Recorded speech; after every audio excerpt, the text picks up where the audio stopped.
कृत्य नरं चैव नरोत्तमं देवीं सरस्वतीं व्यासं ततो जयमुदीरयेत्।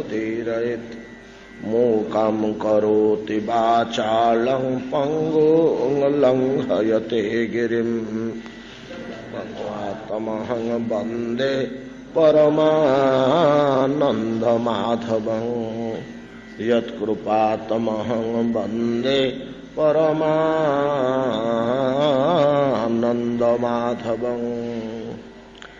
यत्रावतीर्णो भगवान् कृष्णाख्यो जगदीश्वरः वसुदेवगृहे जन्म ततो वृद्धिश्च गोकुले। तस्य कर्माण्यपाराणि कीर्तितानि असुरद्विषः। पूतनासुपयः पानं शकटोच्चाटनं शिशोः। तृणावर्तस्य निष्पेषस्तथैव बकवच्छयोः। अघासुरवधू धात्रा वत्सपाणा बगूहनम्। धेनुकस्य सह भ्रातु प्रलम्बस्य च संख्ययः। गोपानां च परित्राणं दावाग्नेः परिसर्पत। दमनं काल्यस्याहे अर्महारहे नन्दमोक्षणम्। व्रतचर्या तु कन्यानां यत्र तुष्टच्युतु व्रते। प्रसादो यज्ञपत्नीभ्यो विप्राणां चानुतापनम्। गोवर्धनं धारणं च शक्रस्य सुरभिरथ। यज्ञाभिषेकं कृष्णस्य स्त्रीभिः क्रीडा च रात्रिषु। शङ्खचूडस्य दुर्बुद्धे अर्बधोरिष्टस्य केशिनः।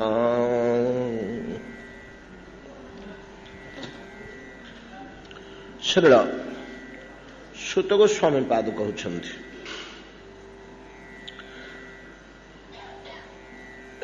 60,000 60,000 मुनिଙ୍କ सम्मुखरे सुखदेव सुतदेव सुत गोस्वामी ए भागवत कथा कही परिशेष तार सूत्र वर्णन करुछन्ति। एगो सूत्र कहा जाए। प्राय प्रत्येक पुराण रे सूत्र रही। अंतिम रे सबुठारु सूत्र सुश्राव्य शुणा को बड़ मिठा महाभारत।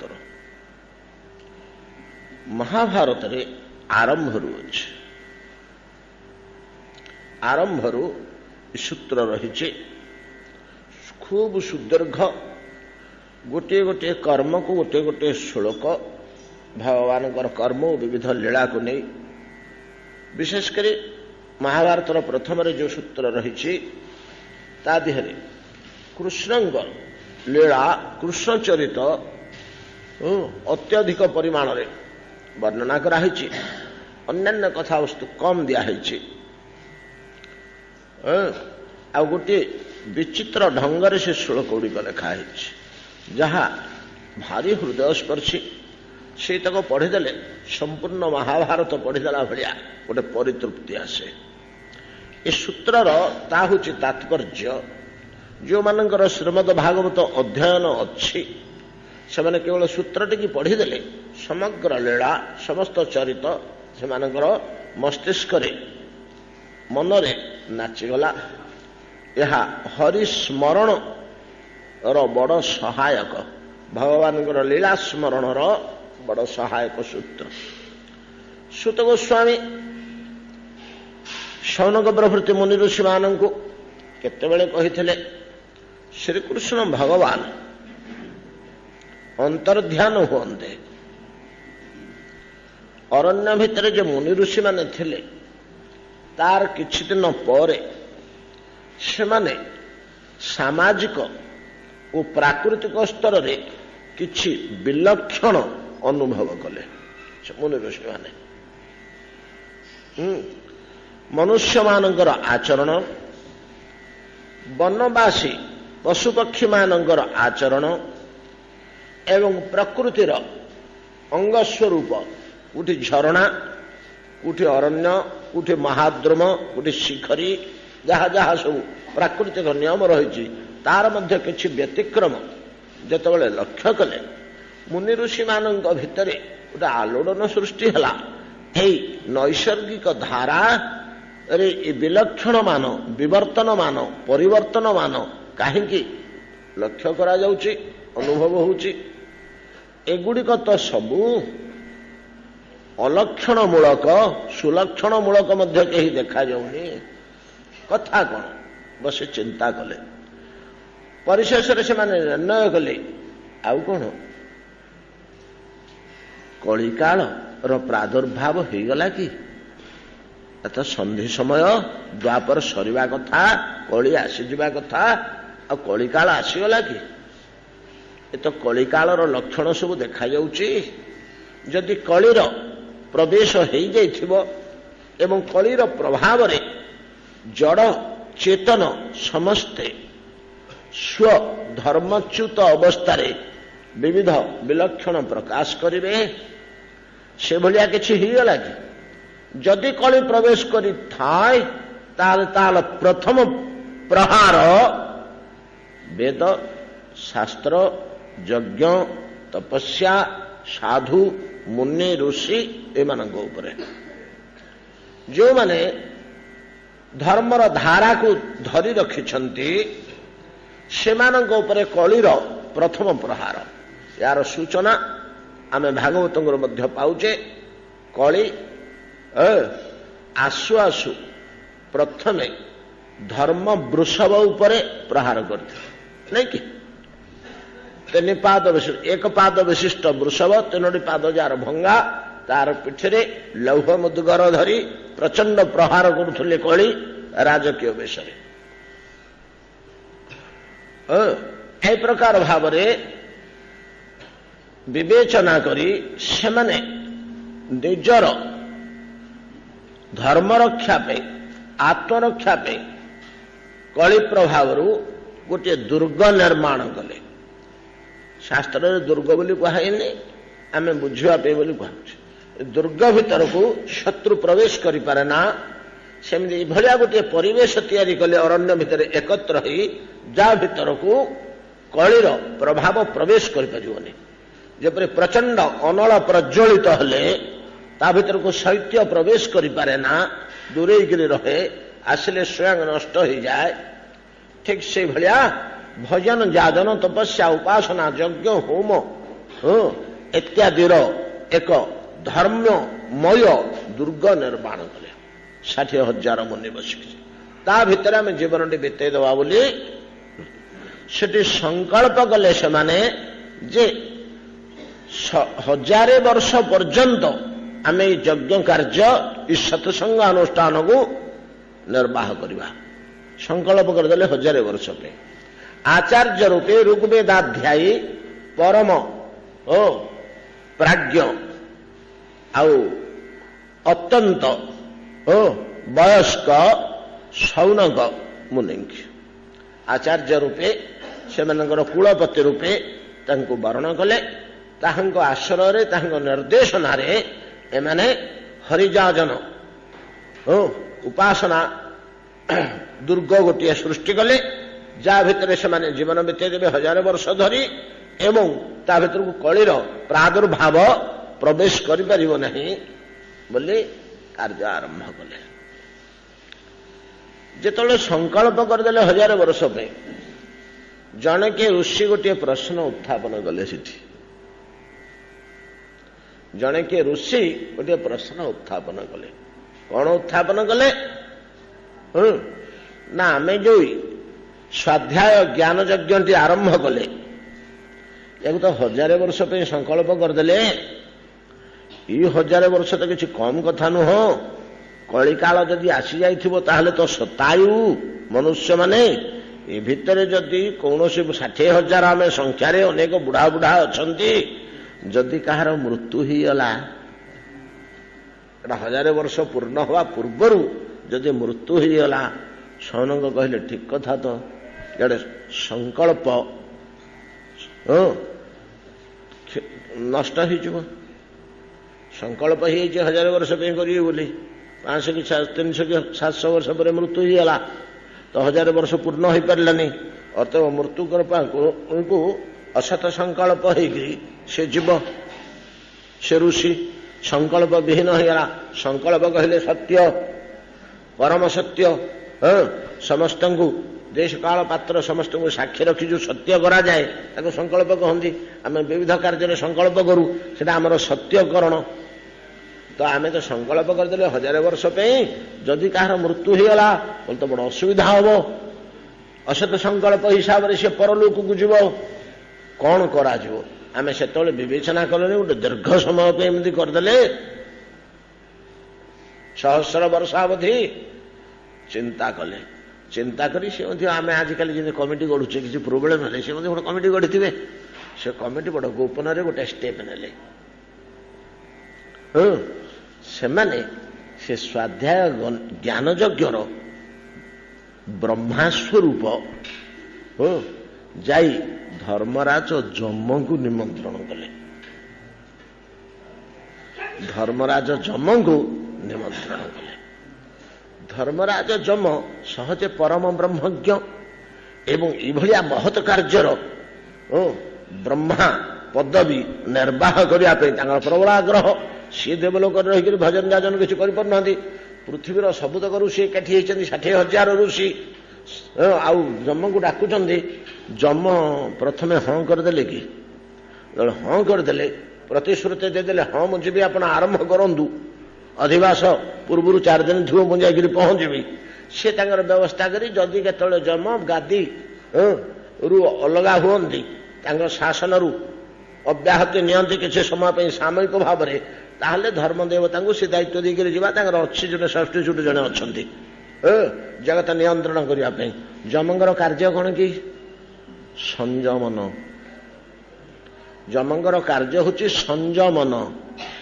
ସଂଯମନ ଅର୍ଥାତ୍ ଲୋକ ଗୁଡ଼ା ଯେଉଁ ହୁ ହୁ ହେଇ ବଢ଼ି ଯାଉଛନ୍ତି ତାଙ୍କୁ ସଂକୋଚ କରିବା, ବ୍ୟାଲେନ୍ସ କରି ରଖିବା, ତାର ହେଉଛି ସଂଯମନ। ସଂଯମ କହିଲେ ତ ଆପଣ ଜାଣୁ, ସେଇଥିରୁ ତାଙ୍କ ନାଁ ଯମ ହେଇଛି ନା, ଆଉ ନହେଲେ ପ୍ରକୃତରେ ସେ ଧର୍ମରାଜ କର୍ମାକର୍ମ ବିଚାର କରିକି ଫଳ ଦେବେ। ତାଙ୍କର ପ୍ରଥମ କାର୍ଯ୍ୟ ହେଲା ମନୁଷ୍ୟମାନଙ୍କର ଆୟୁ କ୍ଷୟ ପୂର୍ବକ ସେମାନଙ୍କୁ କାଳ ବା ମୃତ୍ୟୁ ପ୍ରଦାନ କରିବା। ତ ତାଙ୍କର ଯେଉଁ ହାତରେ ଯେଉଁ ଲକ୍ଷଣଟି ଅଛି, ଚିହ୍ନଟି, ଦଣ୍ଡଟି, ତାହା ମୃତ୍ୟୁ ଦଣ୍ଡ। ମନୁଷ୍ୟମାନଙ୍କୁ ମୃତ୍ୟୁ ପ୍ରଦାନ କରିବା ଯମଙ୍କର ମୁଖ୍ୟ କାର୍ଯ୍ୟ। ଏବଂ ମୃତ୍ୟୁ କାଳରେ ତାଙ୍କର ଶୁଭାଶୁଭ କର୍ମାଦି ବିଚାର କରିକି ଯାହାକୁ ଯାହା ଯୁଆଡ଼କୁ ପଠାନ୍ତି। ଏଇ ଦାୟିତ୍ୱ ତାଙ୍କର। ସେଇ ଦାୟିତ୍ୱଟି ଧର୍ମରାଜଙ୍କୁ ଦେଇକରି ଯେତେବେଳେ ପଳେଇ ଆସିଲେ, ସେ ଦାୟିତ୍ୱ ସେ ତୁଲେଇଲେ। ୟାରେ ଆସିକରି ଯେତେବେଳେ ବସିଗଲେ ଏଠି ବ୍ରହ୍ମା ପଦବୀରେ, ପରସ୍ପର କଥାଭାଷାରୁ ଯେତେବେଳେ ସେ ବି ଅନୁଭବ କଲେ, ଆରେ ମୁଁ ତ ଏଇଠି ହେଲି ବ୍ରହ୍ମା, ଯମ ଚିନ୍ତା କରୁଛନ୍ତି।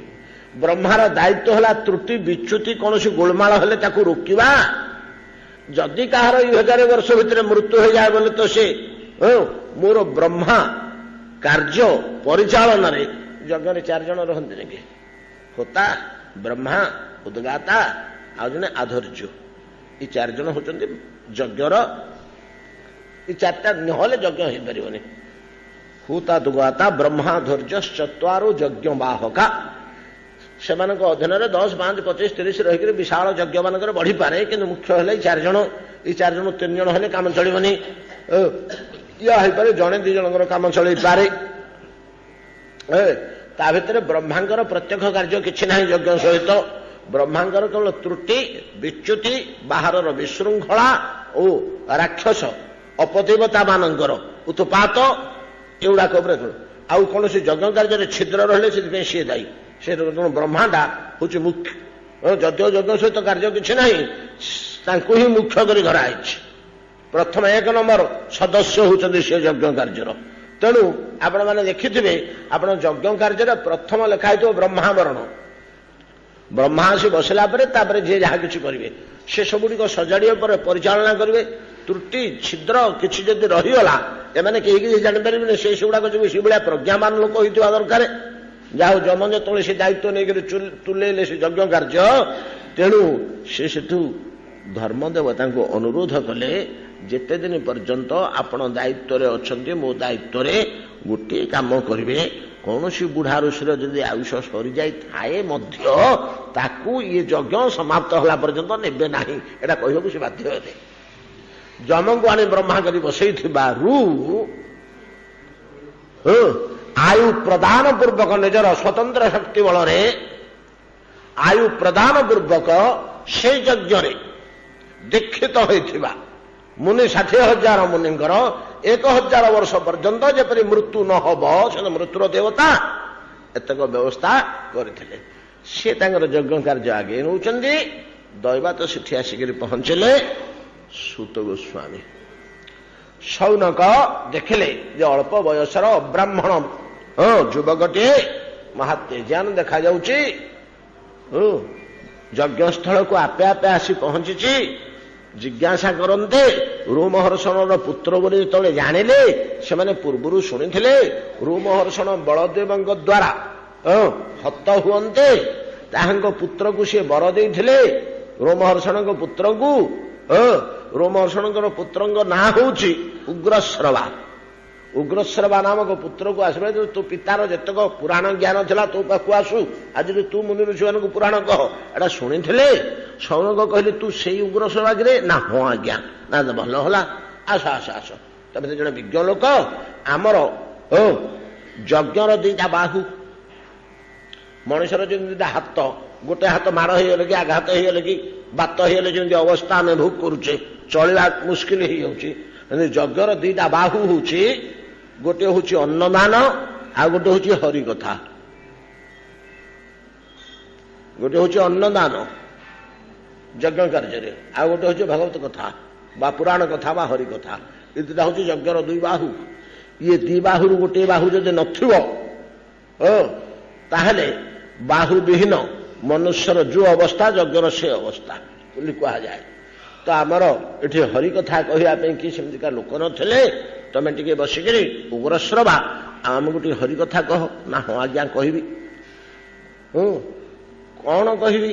ଉଗ୍ରଶ୍ରବା ସାହସ କଲେନି। ମୁଁ ଆଡୁ କଣ କହିବି? ସବୁଗୁଡାକ ବୁଢା ବୁଢା 60,000 ଋଷି, ମୁଁ ଏମାନଙ୍କ ଭିତରେ ପିଲା, ୟାଙ୍କୁ ମୁଁ କି ଜ୍ଞାନ ବତେଇବି? ସେ ତାକୁ ଉଚ୍ଚ ଆସନରେ ବସେଇ ଦେଇ ଚାରିପଟେ ବସିଗଲେ। ହବିଷାନ୍ନ ପରେ ଦୁଇପ୍ରହରରେ ଯଜ୍ଞ କାର୍ଯ୍ୟ ସରିଲା ପରେ ଯେ କଥା କହ, ମଧ୍ୟାହ୍ନ ସମୟଟା କଥାରେ ବିତେଇ ଦେବା, ଅପରାହ୍ନ ସମୟଟା ସନ୍ଧ୍ୟାରେ ତ ବିଶ୍ରାମ କରିବା। ତ କଥା ଆରମ୍ଭ କଲେ। କଥା ଆରମ୍ଭ ଯେତେବେଳେ ବସିଗଲେ, ଆଜ୍ଞା କଣ କହିବି? ନା କଣ ହେଲେ କହ ହିଁ ଆମକୁ। କଣ ତ ଭଗବତ କଥା ପ୍ରସଙ୍ଗ ଆରମ୍ଭ କରିବ, କଣ କର? ଇଏ ସାହସ କଲେନି କଣ କହିବି ବୋଲି। ଆପଣମାନେ କଣ ଗୋଟେ ପଚାରୁନାହାନ୍ତି, ତାକୁ ଧରିକିରି କହିବେ, ଆଉ ତାଙ୍କ ଉପରେ କିଛି ଚିନ୍ତାରେ ହେବନି, କଣ କହିବେ ନହେଲେ। ତ ମୁନି ଋଷିମାନଙ୍କୁ ଯେତେବେଳେ କହିଲେ ଯେ ଆପଣମାନେ ପଚାରନ୍ତୁ, ଯାହା ପଚାରିବେ ମୁଁ କହିବି ପୁରାଣ ଭିତରୁ ଯାହା ଜାଣିଛି। ଇଏ ଲାଗ ଲାଗ 6 ଜଣ 6ଟା ପ୍ରଶ୍ନ କରିଦେଲେ। ଏଇଟା କହ, ସେ କହିଲା ସେଇଟା କହ, ସେ କହିଲା ସେଇଟା କହୁନ, ସେ କହିଲା ନହେଲେ ଏଇଟା କହୁନ। ଏକା ବେଳକେ 6 ଜଣ 6ଟା ପ୍ରଶ୍ନ କରିଦେଲେ। ତା ଭିତରେ ଗୋଟିଏ ପ୍ରଶ୍ନ ହଉଛି ଧର୍ମ କଂ ଶରଣଙ୍ଗତଃ। ଭଗବାନ କଳିକାଳର ପ୍ରାରମ୍ଭରେ ସ୍ୱଲୋକକୁ ସ୍ୱଧାମକୁ ପ୍ରତ୍ୟାଗମନ କରନ୍ତି। ଧର୍ମ ବର୍ତ୍ତମାନ କାହାର ଆଶ୍ରୟରେ ଅଛି? ତାର ଉତ୍ତରରେ କହିଛନ୍ତି ପୁରାଣକୁ ଧୁନୁଦିତ, ଅଧୁନା ଉଦିତ, ବର୍ତ୍ତମାନ ଉଦୟ ହୋଇଥିବା ସୂର୍ଯ୍ୟତୁଲ୍ୟ ଦିଦୀପ୍ୟମାନ ପୁରାଣ ଶ୍ରୀମଦ୍ ଭାଗବତଙ୍କୁ ଆଶ୍ରୟ କରି ଧର୍ମ ଅବସ୍ଥାନ କରୁଛନ୍ତି ବୋଲି ସେଥିରେ କୁହାଯାଇଛି। ଯାହା ହଉ ସୂତ କହିଛନ୍ତି। ତ ଇଏ ସେଠୁ ଭାଗବତ କଥା ଆରମ୍ଭ କଲେ। ସୂତ ଗୋସ୍ୱାମୀ ସେଠୁ ଭାଗବତ କଥା ଆରମ୍ଭ କଲେ। ଭାଗବତ କଥା ଆରମ୍ଭ କରିକିରି କହିଲେ, ଏଇ ଭାଗବତ କଥା ମୁନି ଋଷିମାନେ କହିଲେ ଏଠି କି ଭାଗବତ? ସବୁ ଶାସ୍ତ୍ର ଆମେ ପଢିଛୁ, କାହିଁ ଧର୍ମଗ୍ରନ୍ଥ ଷ୍ଟୋର ତ ଛପେଇନି। ଭାଗବତ କଣ? ଆଜ୍ଞା ଭାଗବତ ଗୋଟେ ମହାପୁରାଣ ଅଛି, ଆମେ ତ ଜାଣିନୁ। ସେତେବେଳକୁ ଋଷିମାନେ ଜାଣନ୍ତିନି। ସୂତ ତମେ ତ ପୌରାଣିକ, ତମେ କେମିତି ଜାଣିଲ କଣ? ନା ଏଇଟା ଆଜ୍ଞା ଏ ପର୍ଯ୍ୟନ୍ତ ପ୍ରିଣ୍ଟ ହେଇନି, ୟାର ପ୍ରକାଶନ ଘଟିନି ଏ ପର୍ଯ୍ୟନ୍ତ। ତେବେ ନା ଏମିତି ଏମିତି ଗଙ୍ଗା କୂଳରେ ପରୀକ୍ଷିତଙ୍କର ଅସମୟରେ ଶୁକଦେବ ଗୋସ୍ୱାମୀ କହିଥିଲେ ନା ହଁ ହଁ କେତେଟା ବୁଢା ଋଷି କହିଲେ ଆମେ ଶୁଣିଛୁ ବୁଢା ବୁଢା ମାନଙ୍କ ମୁହଁରୁ ଏମିତି ଗୋଟେ କଣ ଘଟିଥିଲା।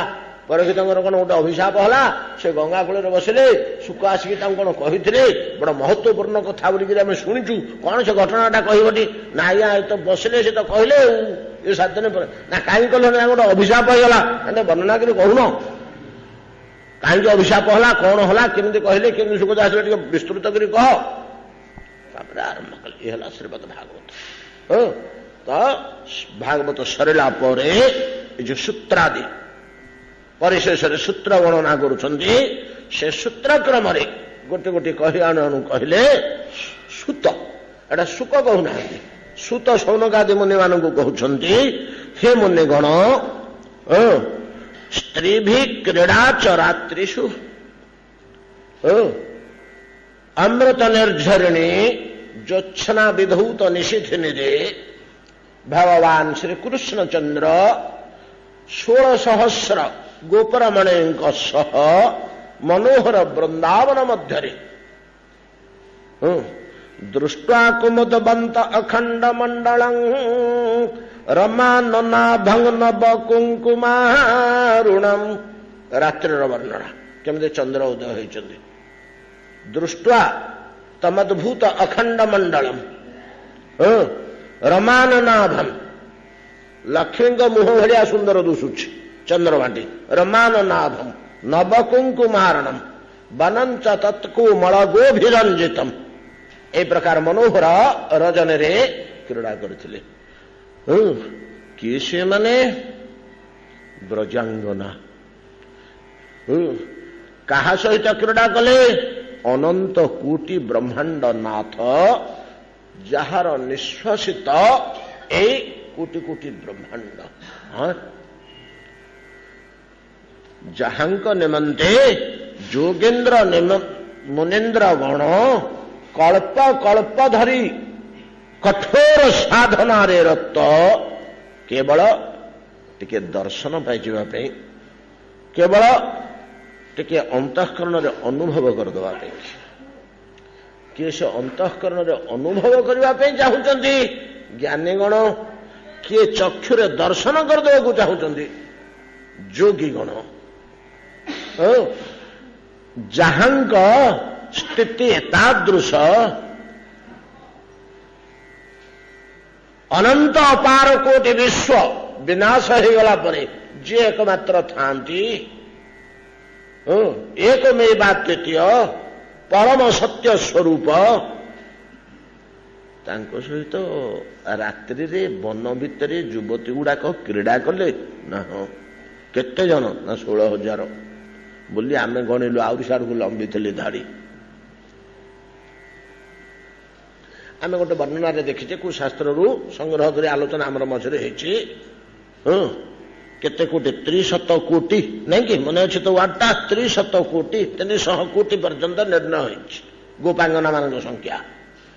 16,000 କହିବାର ଅନ୍ୟ କିଛି ତାତ୍ପର୍ଯ୍ୟ ଅଛି, ଗୋଟେ ତାତ୍ପର୍ଯ୍ୟ ଅଛି ତାର 16,000।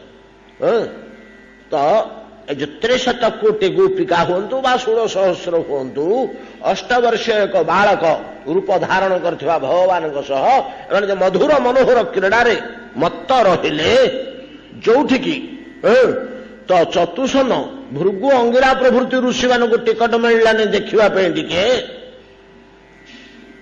ଆମେ ଯାଇ ଟିକେ ଦର୍ଶନ କରିବୁ ବୋଲି, ଦର୍ଶନ ଯୋଗ୍ୟ ମଧ୍ୟ ସେମାନେ ହେଲେନି। ଏମାନେ କ୍ରୀଡ଼ା ଯୋଗ୍ୟା କେମିତି ହେଲେ ହୋ? ତା ସହିତ ଯାର ଲୀଳାର ଦର୍ଶନ ଯୋଗ୍ୟ ହଉନାହାନ୍ତି ଏମାନେ, ତା ସହିତ କ୍ରୀଡ଼ା ଯୋଗ୍ୟା କିପରି ହେଲେ ବ୍ରଜାଙ୍ଗନାଗଣ? ନା ଏମାନଙ୍କୁ କୃଷ୍ଣ ଯେମିତି ଗୋପ ବାଳକଟିଏ ହେଇଛନ୍ତି, କି ତତ୍ତ୍ୱଟେ, ସେମିତି ଏଗୁଡାକ ଗୋପ ବାଳିକା ହେଇଛନ୍ତି, କି ତତ୍ତ୍ୱ ଗୁଡାକ? ଗୋପ ବାଳିକାର ଅଭିନୟ କରୁଛନ୍ତି। କୃଷ୍ଣ ଯେପରି ଅନନ୍ତ ବ୍ରହ୍ମାଣ୍ଡ ଅଧୀଶ୍ୱର ହେଇ କ୍ଷୁଦ୍ର ଗୋପ ବାଳକର ଅଭିନୟ କରୁଛନ୍ତି, ଏମାନେ ମଧ୍ୟ କଣ? ଏମାନେ ସେ ସ୍ତରକୁ ଗଲେ କେମିତି ସେ କଣ ହେଉଛନ୍ତି ହେଇଥାନ୍ତୁ, କି ଶକ୍ତି ବଳରେ ଏମାନେ ପରମ ପୁରୁଷଙ୍କର, ପୁରୁଷୋତ୍ତମଙ୍କର परम ब्रह्मंकर प्रिय पात्री क्रीडार पात्री हो पारे सहगामिनी हो पारे केमती क्रीडार समकक्ष हो पारे केमती क्या बल पूर्व पूर्व कल्प मानक जन्म मानक नुह कल्प मान कल्प भरी से साधन भजन करछन्ति पूर्व पूर्व कल्प मानक केवल परिनिष्ठित भक्ति रे सिद्धि लाभ करछन्ति केवल परिनिष्ठित भक्ति रे क्यों भक्ति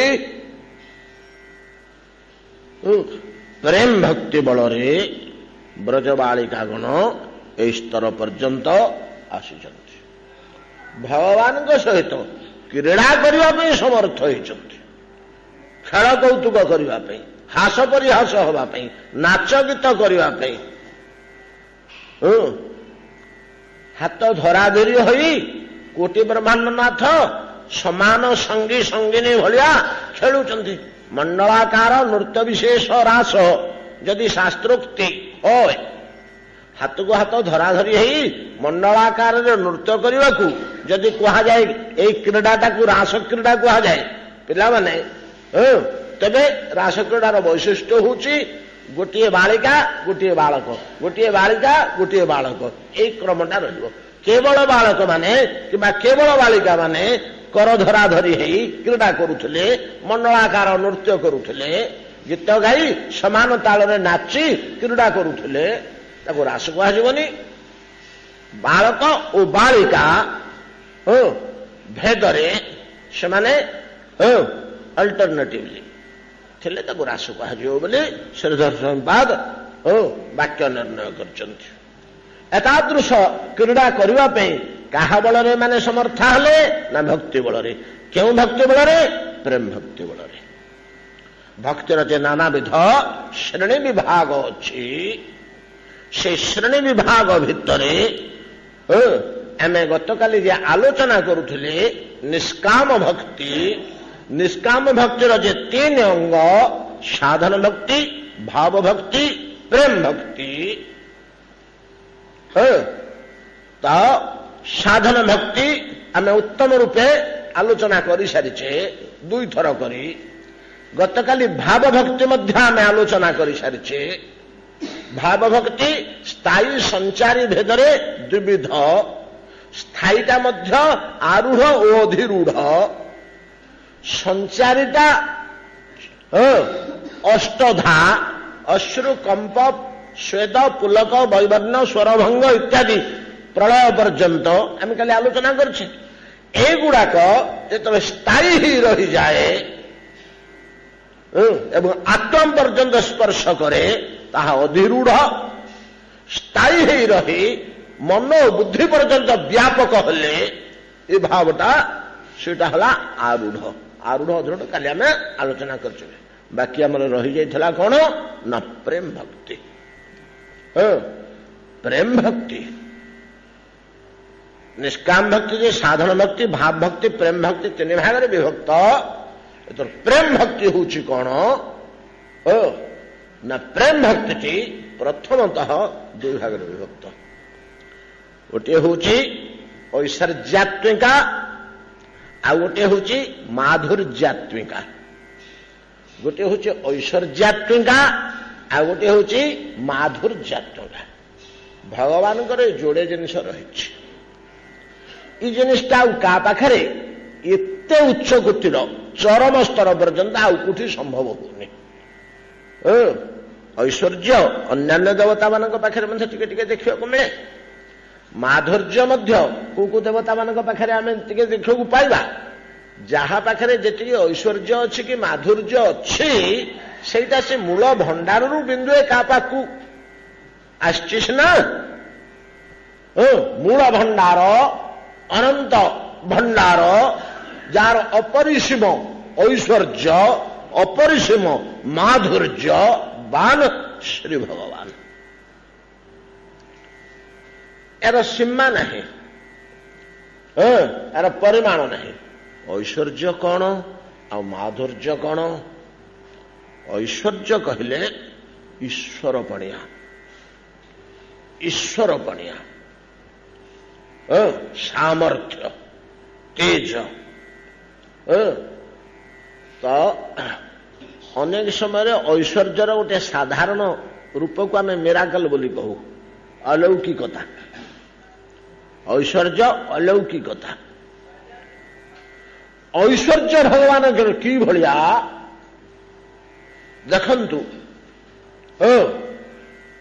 ताहांकर शक्ति एते जे जहांगर निश्वास रे अनंत कोटि ब्रह्मांड निःसृत होउची कोटि कोटि ब्रह्मांड को जे सुनियंत्रण करि पारुछंती एवं टिकिए व्यतिक्रम कोटि दृश्य होनी केडे बड़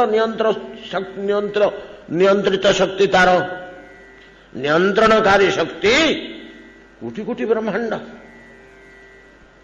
उपनिषदर कथा आपणकर मन पड़ुछटी गच्छरु पत्रटीए पाचिकरी जदि खसी पड़िब उपनिषदर ऋषि कहउछन्ति से पत्रटी वृंतच्युत हब नहीं ता वृंतटी लागिक रहिथो वृक्षरे जेतबेले आदेश हब कि अद्भुत कथा कि भलिया मास्टर से कि जड़े प्रतापशाली ये गच्छरु पत्रटा पड़ी पारनी मत ऑर्डर है पड़ीजी मो अवस्था रहिबो मत आदेश ये मान तांको आदेश को प्रकृति जीव जगत समस्त ये मानती से केवल प्रतापशाली नियंत्रक गच्छरु पत्रुटीए गोटे गच्छरे पत्र संख्या केते कोटि कोटि गोटे विश्वरे वृक्ष संख्या केते कोटि कोटि ना हिसाब अच्छी तार अनंत कोटि कोटि मध्य कहुनी अनंत वृक्षरे पत्र संख्या अनंत गोटे तेंतुली गछ कि शमी गछ कि बार गछटे हो आंब गछटे हो तार प्रथम पत्र जो दी पत्र बाहर से गछटा बुढ़ा मला पर्यंत किए हिसाब कर केतुटा पत्र तादेह बाहरी अनंत नुह 300 वर्ष गछटा बंचला प्रथम दिन दी पत्र बाहर 1 2 तापर तृतीय चतुर्थ पंचम षष्ठ एमती विकसित हो गछटा 300 वर्ष पर जो मला से केतुटा पत्र जात कर हिसाब कर अनंत पत्र नुह गोटे वृक्ष एमती केतोटी गछ अच्छी विश्वर आरंभ काल प्रलय काल पर्यंत वर्तमान कथा पड़नी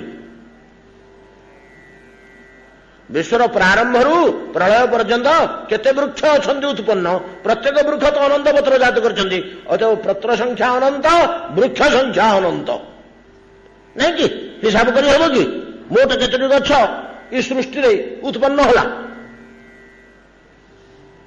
सहस्र चतुर्युग भितर केतोटा गछ जात होइछि विश्व के हिसाब कर अनंत पत्र संख्या जमी अनंत वृक्ष संख्या अनंत एटा उपनिषद वाक्यटा आज्ञा फेर मुनि कहते रह रह पिले पत्र संख्या जमी अनंत प्रत्येक विश्वर वृक्ष संख्या जमी अनंत से प्रकार अनंत महाकाश विश्व संख्या अनंत अनंत विश्व अनंत वृक्षर अनंत पत्र प्रत्येक पत्र ईश्वर निर्देश को अपेक्षा करें से किभलिया नियंत्र शक्ति बान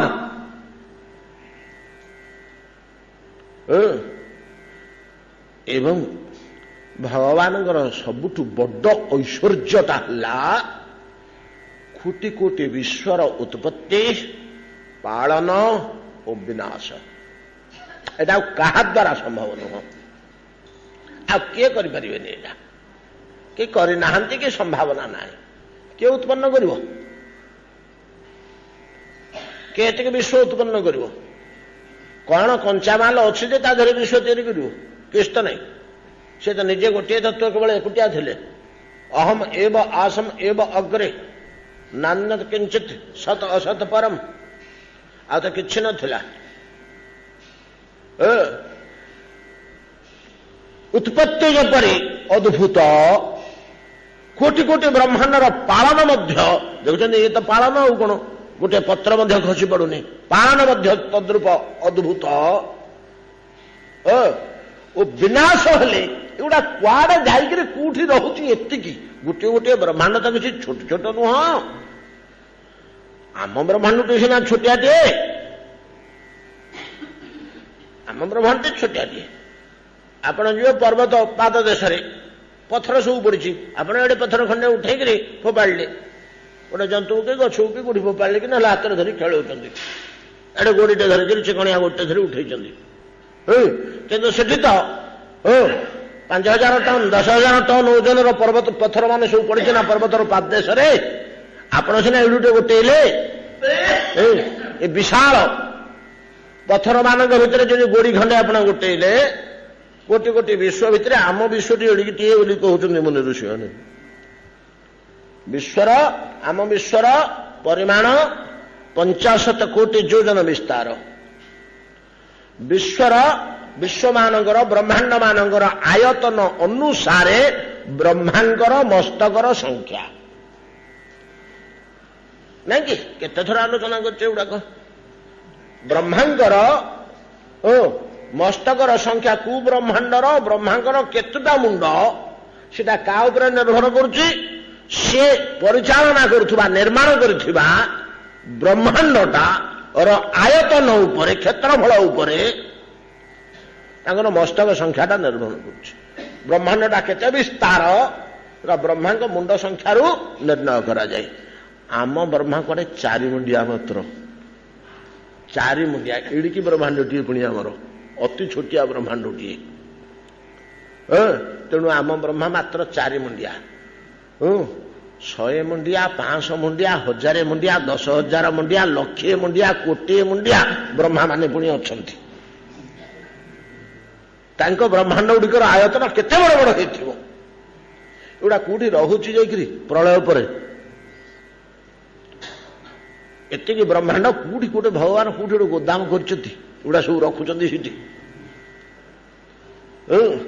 ପଚାରିଲେ ଶାସ୍ତ୍ର ମାନେ କହୁଛନ୍ତି ସବୁ ଧୂଆଁ ହେଇକିରି ବସି ଯାଉଛି ତାଙ୍କ ନାକରେ।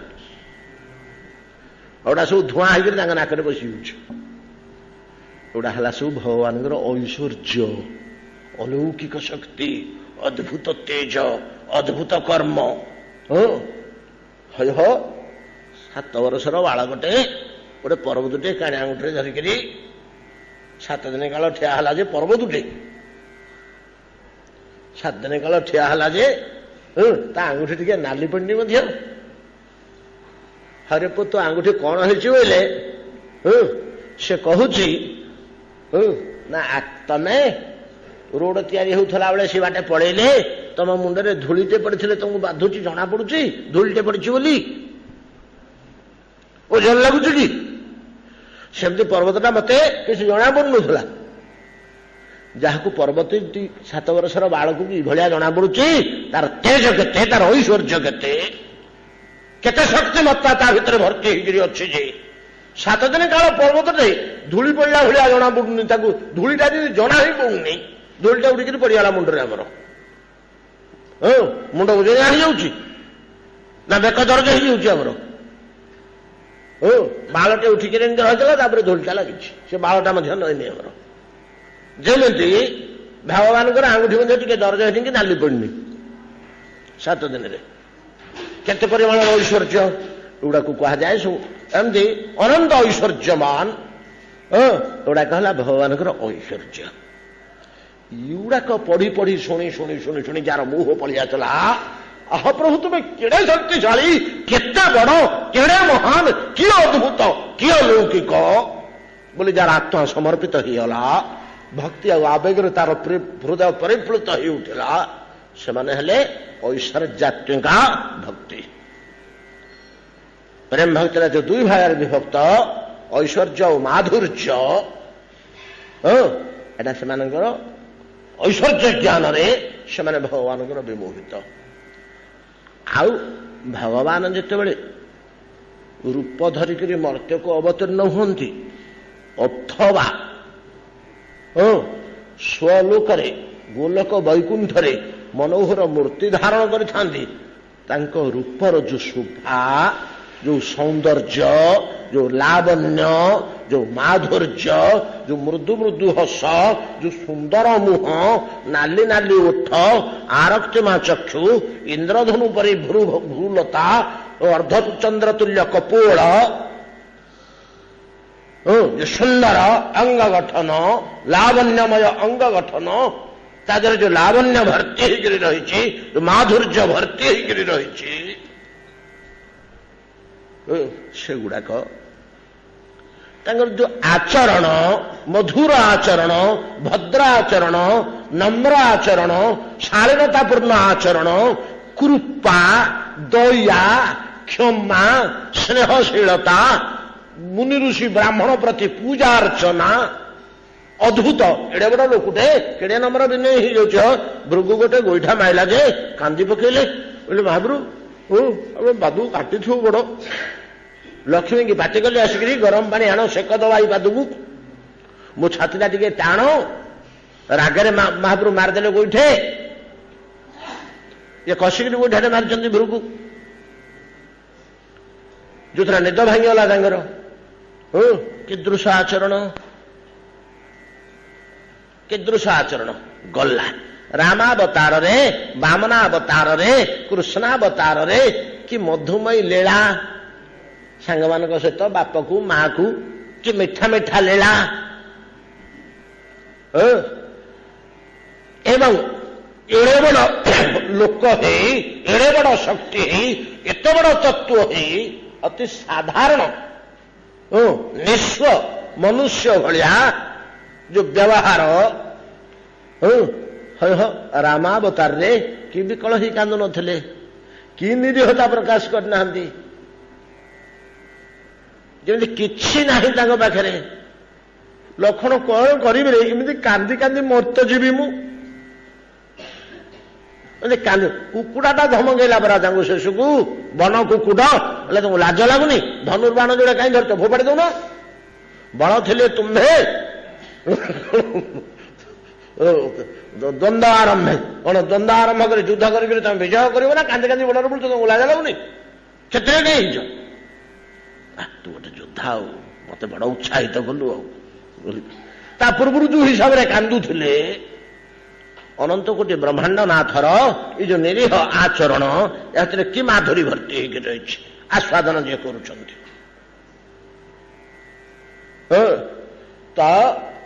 सर्वतोपरि भगवान रसिक शेखर हास परिहास बाणी मृदु मृदु गिर सर्वजनकर श्रुति प्रिय जल्पना कथा एवं नागरी मान निकटरे रसिक शेखर जो परिहासात्मक आचरण बलगुबाणी केते कथा आम बुझे गोपी गीतार आलोचना कर सब गोपी गीतार आलोचना है अनेक जिन गुड़ाक सब है माधुर्य से गुड़ाक है ऐश्वर्य भगवान एटा माधुर्य अत प्रेम भक्तिटा जे माधुर्य लाइन रे पड़े आउ केतक भक्त ऐश्वर्य विमोहित ऐश्वर्य लाइन रे पड़े ऐश्वर्यात्मिका से भगवत प्रीतिटा एमानकर भगवत प्रीतिटा माधुर्यात्मिका ऐश्वर्यमय होउछंती लक्ष्मीगण प्रभु श्रीकृष्णंकर द्वारकार पट्टमहिषीगण ऐश्वर्यमयी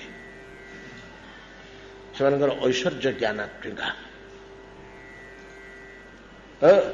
ऐश्वर्य मिश्रित मुख्य होउछंती ऐश्वर्यमयी लक्ष्मीगण जो वैकुंठ रे लक्ष्मी अच्छा कमलिनी और तांकर सखी सहचरी माने रिद्धि सिद्धि प्रभृति एमाने समस्ते ऐश्वर्यमयी भगवान को ऐश्वर्य ज्ञान रे एमाने मुग्ध से पाखरे रही से गुरु आ उपदेष्टा ए लाइन तार जीव तत्व मान भर जो परम उपासक गण ऐश्वर्य भाव भगवान को प्रेम कर बसंती किंतु ऐश्वर्य ज्ञान युक्त से देह त्याग कला वैकुंठ रे जाई लक्ष्मी गणक सह मिशी लक्ष्मी सखी है नारायण सेवा करती एमाने हेले ऐश्वर्यतिका आउ महिषी मानकर प्योर ऐश्वर्य नहीं ऐश्वर्य ज्ञान मिश्रित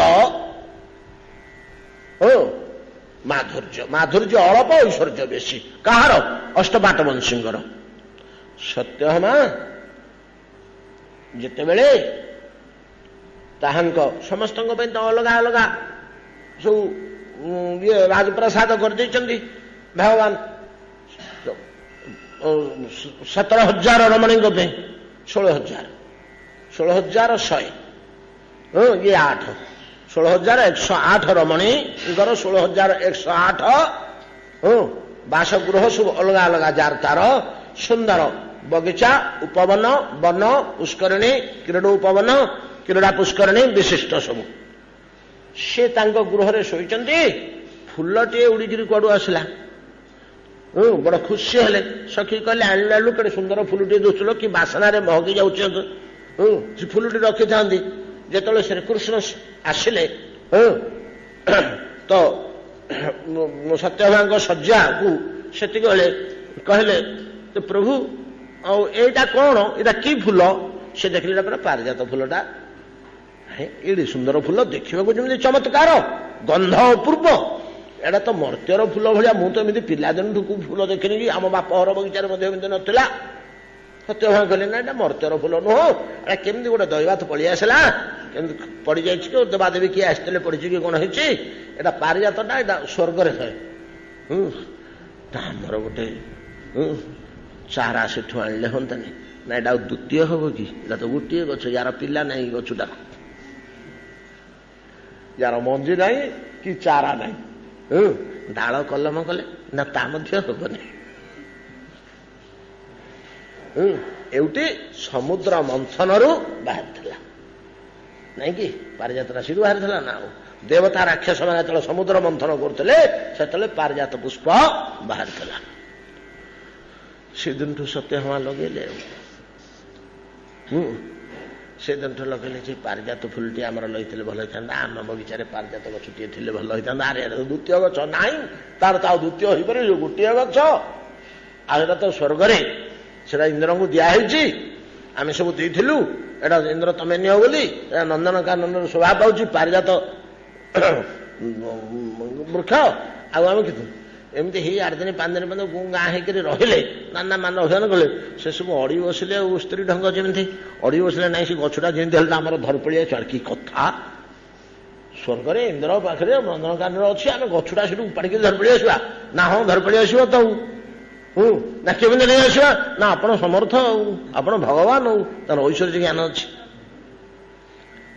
ये तो भगवान प्रभु इंद्र आगे केते तो ये भगवान कौन आमर ना टे बड़ स्त्री प्रिय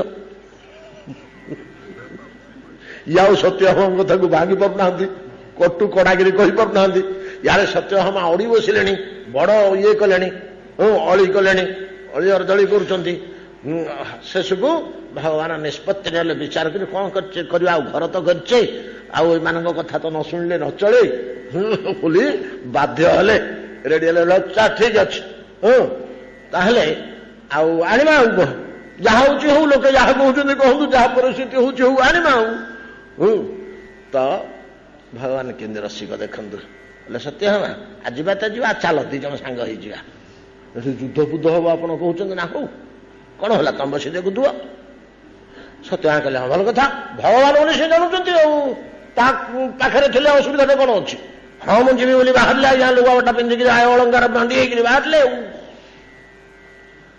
गरुड़ को डाकिले कृष्णावतार रे मानुष लीला करुँच गरुड़ आसवा कथा नुह गरुड़ को डाकिले सुदर्शन चक्र आसला गरुड़ पृष्ठ बसिले कृष्ण आ सत्यभामा स्वर्ग को गले बलपूर्वक गछटा को उपड़े लदिले गरुड़ पीठी देवता मैंने समस्ते पाटितुंड कले आज्ञा से भयंकर युद्ध है तो गरुड़ पृष्ठ सत्यभामा बसुँच क्रोड़े भगवान युद्ध करुँच समस्त देवता को पराभूत कर पारिजात गछटा को धरिक आसिले निज बाड़ी में लगे से गछटा बंचिला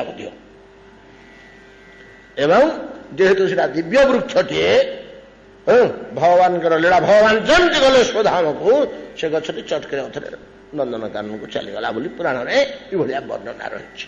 ଏଟା ହଉଛି ଐଶ୍ୱର୍ଯ୍ୟ। ଭଗବାନଙ୍କର ଏଇଭଳିଆ ଶକ୍ତି ଅଛି। ସେ ମହେଶ୍ୱର୍ଯ୍ୟମୟ, ମହେଶ୍ୱର, ଅନନ୍ତ ଶକ୍ତି, ଅନନ୍ତ ଅଦ୍ଭୁତ, କର୍ତ୍ତୁମ ଅକର୍ତ୍ତୁମ ଅନ୍ୟଥା କର୍ତ୍ତୁମ ସମର୍ଥ। ତାକୁ କିଛି ପାପ ଛୁଇଁବନି, କି ପୁଣ୍ୟ ଛୁଇଁବନି, କି ଚୋରି ଛୁଇଁବନି, କି ହତ୍ୟା ଛୁଇଁବନି, କୌଣସି ଦୋଷ ସ୍ପର୍ଶ କରିବନି। ସେ ଯାହା ଇଚ୍ଛା ତା କରିପାରନ୍ତି। ଏଟା ସବୁ ଐଶ୍ୱର୍ଯ୍ୟ। ଏଇ ଜ୍ଞାନଟା ଅଛି ବୋଲି ସତ୍ୟଭାମାଙ୍କର ସେ କହିଲେ ନା, ଆଉ ଦାବି କଲେ ବୋଲେ ନାଇଁ ଆମେ ଯେମିତି ହେଲେ ଆଣିବା, ଆଉ ଭଗବାନ ମଧ୍ୟ ଆଣିଲେ। ଆଉ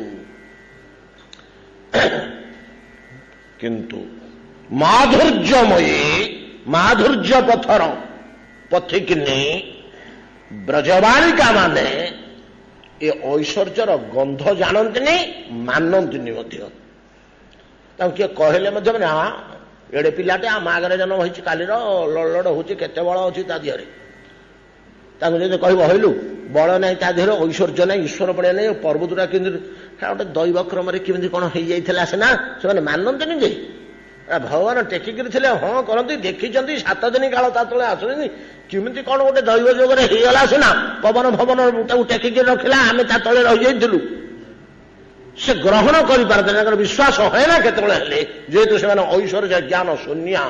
ଯଦି ଐଶ୍ୱର୍ଯ୍ୟ ଜ୍ଞାନ ରହିବ ତାହେଲେ ଏତେ ନିବିଡ଼ ହିଁ ଭଗବାନଙ୍କ ସାଥିରେ ମିଶି ପାରିବନି।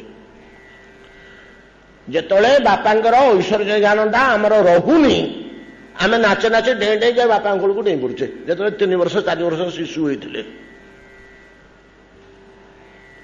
ବାପାଙ୍କର ସ୍ନେହ ଆଦର ଟିକ କେବଳ ଆମକୁ ଜଣାଥିଲା, ମାଧୁର୍ଯ୍ୟଟା।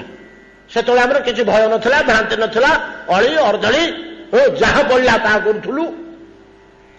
ସେ କ୍ରାନ୍ତ ଶ୍ରାନ୍ତ ଯେମିତି ଅବସ୍ଥାରେ ବସିଥିଲେ ମଧ୍ୟ ଆମେ ଯାଇକି ଦେଉଥିଲୁ, ଅଳି କରୁଥିଲୁ, କାନ୍ଦୁଥିଲୁ, ମତେ ଏବେ କାଖ କର, କୋଳ କର। ଯେତେବେଳେ ଆମର ଟିକେ ବାପାଙ୍କର ଐଶ୍ୱର୍ଯ୍ୟ ଜ୍ଞାନ ଉଦୟ ହେଲା, ମୋ ବାପା ପଣ୍ଡିତ, ହାଇସ୍କୁଲରେ ପଣ୍ଡିତ ଅଛନ୍ତି, ତାଙ୍କୁ ଲୋକେ ଏମିତି ମାନନ୍ତି, ସେତେବେଳେ ଟିକେ ଆଡ଼େଇ ହେଲା ଭଳିଆ ରହିଲା। ଐଶ୍ୱର୍ଯ୍ୟ ଜ୍ଞାନ ଥିଲା ଲାଭ ହେଲା। ଦେଶମ ପ୍ରତି ମାଧୁର୍ଯ୍ୟ ଜ୍ଞାନ ଥିଲା, ଐଶ୍ୱର୍ଯ୍ୟ ଜ୍ଞାନ ଆମର ଉଦୟ ହୋଇନଥିଲା, ଶିଶୁ ଥିଲୁ। ଆମେ ବାପାଙ୍କୁ ନିର୍ଭୀକ ଭାବରେ ନିର୍ଭୟ ତାଙ୍କ ସହିତ ମିଳାମିଶା କରୁଥିଲୁ, ଭୟ ବୋଲି ମୋଟ ନଥିଲା। ଯେତେବେଳେ ଐଶ୍ୱର୍ଯ୍ୟ ଜ୍ଞାନ ଉଦୟ ହେଲା, ଟିକେ ଭୟ କଲୁ। ମୋ ବାପାରେ ସେଇ ତାଙ୍କୁ ମର୍ଯ୍ୟାଦା କରିବାକୁ ହବ, ତାଙ୍କୁ ସମ୍ମାନ କରିବାକୁ ହବ।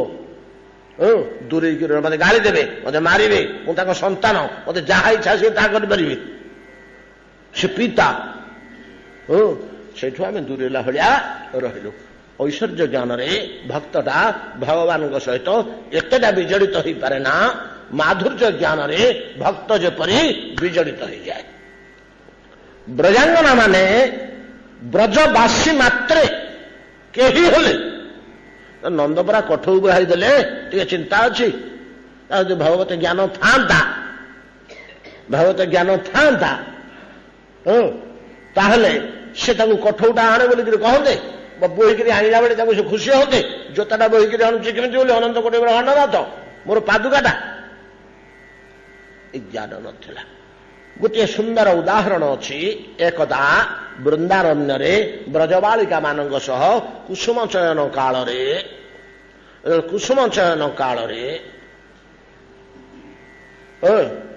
କୃଷ୍ଣ ବ୍ରଜବାଳିକା ମାନଙ୍କ ସହ ଚୟନ କ୍ରୀଡ଼ା, ଫୁଲ ତୋଳା ଖେଳ ଖେଳୁଛନ୍ତି ଅରଣ୍ୟ ଭିତରେ।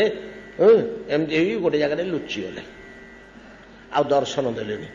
ଲୁଚିଗଲେ, ଏମାନେ ଫୁଲ ତୋଳୁଥିଲେ ସତ, ଆଖିରେ କୃଷ୍ଣ ଦୁଷୁଥିଲେ, ତାଙ୍କ ସହିତ ଆଳାପ ଆଲୋଚନା କଥାଭାଷା କରୁଥିଲେ, ବୁଲୁଥିଲେ, ମୌଜ ମଜଲିସ କରୁଥିଲେ, ଫୁଲ ତୋଳୁଥିଲେ। ନ ଦୁଷିଲେ ବାଳିକା ବ୍ରଜ କନ୍ୟା ମାନେ ବ୍ୟାକୁଳିତା ହେଇ ଉଠିଲେ, ବହୁତ ଖୋଜିଲେ। ବହୁତ ଖୋଜି ଖୋଜି ଯେତେବେଳେ ଅତିରିକ୍ତ କଷ୍ଟ ହେଇଗଲା, ନ ପାଇଲେ, ହଠାତ୍ ଦୁର୍ବାସା ମୁନି ସେ ଭିତରୁ ବାହାରି ପଡ଼ିଲେ। ମୁନି, ଆଉ ଆମ ଠାକୁର, ଆମ ଶ୍ୟାମ ସୁନ୍ଦର କୋଉଠି ଅଛନ୍ତି ଦେଖିଛ? ବାଟରେ ଦେଖିଲେ କି କୋଉଠି ଯାଉଥିଲେ କି କୁଆଡେ ଯାଉଥିଲେ? ଦୁର୍ବାସା ହାତ ଠାରିଦେଲେ, ଆଉ ପାଟି ଖୋଲିକିରି କିଛି କହିଲେନି, ହାତ ଠାରିଦେଲେ। ଦୁଡ଼ିଲେ ମାନେ ସିଆଡ଼କୁ ଗୋଟେ କୁଞ୍ଜଲତା ଅଛି, ସେ କୁଞ୍ଜ ଭିତରେ ପ୍ରବେଶ କରି ଦେଖିଲା ବେଳକୁ ଶଙ୍ଖ ଚକ୍ର ଗଦା ପଦ୍ମ ଧାରଣ କରି ବସିଛନ୍ତି କୃଷ୍ଣ ନାରାୟଣ ମୂର୍ତ୍ତିରେ। ନାରାୟଣ ମୂର୍ତ୍ତିରେ ଶଙ୍ଖ ଚକ୍ର ଗଦା ପଦ୍ମ କିରୀଟ କୁଣ୍ଡଳ ଯୁକ୍ତ ହେଇକରି ବସିଛନ୍ତି। ଯେମିତି ବ୍ରଜାଙ୍ଗନା ନାଇଁ ଦେଖିଦେଲେ, ଦୁର୍ବାସା କହିଦେଲେ ସେ ଭିତରେ ଅଛନ୍ତି ବୋଲି। ଏମାନେ ପଳେଇଲେ। ଏମିତି ପଳେଇଲେ, ସେ ତାଙ୍କର ଚେହେରା ବଦଳେଇ ଦେଇକିରି ଏମିତି ବସିଗଲେ। ଯେମିତି ବସିଗଲେ ଶ୍ରୀକୃଷ୍ଣ ଏମାନେ ଯେତେବେଳେ ପହଞ୍ଚିଗଲେ ସାଙ୍ଗେ ସାଙ୍ଗେ ଶଙ୍କିଗଲେ, ରହଲୋ ବିଷ୍ଣୁ ବସିଛନ୍ତି, ବିଷ୍ଣୁ ବସିଛନ୍ତି, ୟାଙ୍କୁ ଉପାସନା କଲେ ଆମ କୃଷ୍ଣ ମିଳନ୍ତି, ୟାଙ୍କୁ ଉପାସନା କଲେ ଆମ କୃଷ୍ଣ ମିଳିବେ। ସାଙ୍ଗେ ସାଙ୍ଗେ ଫୁଲ ତୁଳସୀ ତୋଳି ଆଣି ପାଦରେ ଦେଇ ସ୍ତୁତି ସ୍ତବ କରି ପ୍ରଣାମ କରି ତାଙ୍କୁ ବରଯାଚଜ୍ଞା କରୁଛନ୍ତି, ପ୍ରଭୁ ଆମେ ଶ୍ୟାମ ସୁନ୍ଦରଙ୍କୁ ହରେଇକିରି ଅରଣ୍ୟ ଭିତରେ ବଡ଼ କଷ୍ଟ ପାଉଛୁ। ଅର୍ଥାତ୍ ସେଇ ହିଁ ଏଇ ମାଧୁର୍ଯ୍ୟମୟ କୃଷ୍ଣଙ୍କର ଏଇଟା ହଉଛି ଐଶ୍ୱର୍ଯ୍ୟମୟ ସ୍ୱରୂପ। ଆମେ ତ ଐଶ୍ୱର୍ଯ୍ୟ ଜ୍ଞାନ ନାହିଁ, ଗ୍ରହଣ କରିପାରିଲେନି, ଆଉ କଣ ତାକୁ ଅନ୍ୟ ଦେବତା ବୋଲି ଭାବିଲେ। ତେବେ ଅନେକ ସମୟରେ ଦେଖାଯାଇଛି ନନ୍ଦ ପ୍ରଭୃତି ମୁନି ଋଷି ଗୋପଗଣ କୃଷ୍ଣଙ୍କର କଥା ସେ ଭଗବାନ ଆଦି ପୁରୁଷ ଏମିତି କହିଛନ୍ତି। ଆମେ କହିବା ଯଦି ଜ୍ଞାନ ନଥିଲା ତାହେଲେ ଭାଗବତରେ ଦେଖ ପ୍ରମାଣ ଅଛି, କହୁଛନ୍ତି, ହଁ ସମୟ ସମୟ କହନ୍ତି। କଥା କ'ଣ ହେଇଛି, ଐଶ୍ୱର୍ଯ୍ୟ ଜ୍ଞାନଟା ମାଧୁର୍ଯ୍ୟ ଜ୍ଞାନ ଭିତରେ ବୁଡିକିରି ଥାଏ ଏବଂ ଐଶ୍ୱର୍ଯ୍ୟ ଜ୍ଞାନ ମାଧୁର୍ଯ୍ୟ ଜ୍ଞାନ ଐଶ୍ୱର୍ଯ୍ୟ ଜ୍ଞାନକୁ ସବୁବେଳେ ବୁଡେଇ ଦେଇଥାଏ। ଗୋଟେ ଉଦାହରଣ ଏଠି ଦିଆଯାଇପାରେ, ସମୁଦ୍ର ଭିତରେ କେତେ ଗୁଡେ ପର୍ବତ ଅଛି, ଏଟା ପାଣି ଏଗୁଡ଼ା ପର୍ବତ ପଥର, ବଡ଼ ଟାଣ ଜିନିଷ, ଏଟା ତରଳ ଜିନିଷ ବୁଡିକିରି ଅଛି। ଉତ୍ତାଳ ତରଙ୍ଗ ମାଳା ଯଦି କେତେବେଳେ ଉଠେ ତାହେଲେ ସେ ସମୁଦ୍ରର ଚୂଡା ଯେମିତି ଟିକେ ମଝିରେ ମଝିରେ ଦୁଷିଯାଏ, ସେମିତି ପ୍ରେମର ମାଧୁର୍ଯ୍ୟର ଉତ୍ତାଳ ତରଙ୍ଗ ଯେତେବେଳେ ଉଠେ ବ୍ରଜବାସୀ ମାନଙ୍କର, ସେତେବେଳେ କେତେବେଳେ କେମିତି ଟିକେ ଐଶ୍ୱର୍ଯ୍ୟ ଜ୍ଞାନ ପ୍ରକାଶ ପାଏ, ପୁଣି ଆଉ ଥରେ ଲୁପ୍ତ ହେଇଯାଏ। ଐଶ୍ୱର୍ଯ୍ୟ ଆଉ ମାଧୁର୍ଯ୍ୟ ପ୍ରେମ ଭକ୍ତି ଦୁଇ ଭାଗରେ ବିଭକ୍ତ। ଐଶ୍ୱର୍ଯ୍ୟ କଥା ଗଲା, ମାଧୁର୍ଯ୍ୟାତ୍ମିକା ପ୍ରେମ ଯେଉଁମାନଙ୍କର, ମାଧୁର୍ଯ୍ୟାତ୍ମିକା ପ୍ରେମଟା ମଧ୍ୟ ପୁନର୍ବାର ଐଶ୍ୱର୍ଯ୍ୟାତ୍ମିକା ଗଲା, ମାଧୁର୍ଯ୍ୟାତ୍ମିକାଟା ତ 5 ଭାଗରେ ବିଭକ୍ତ।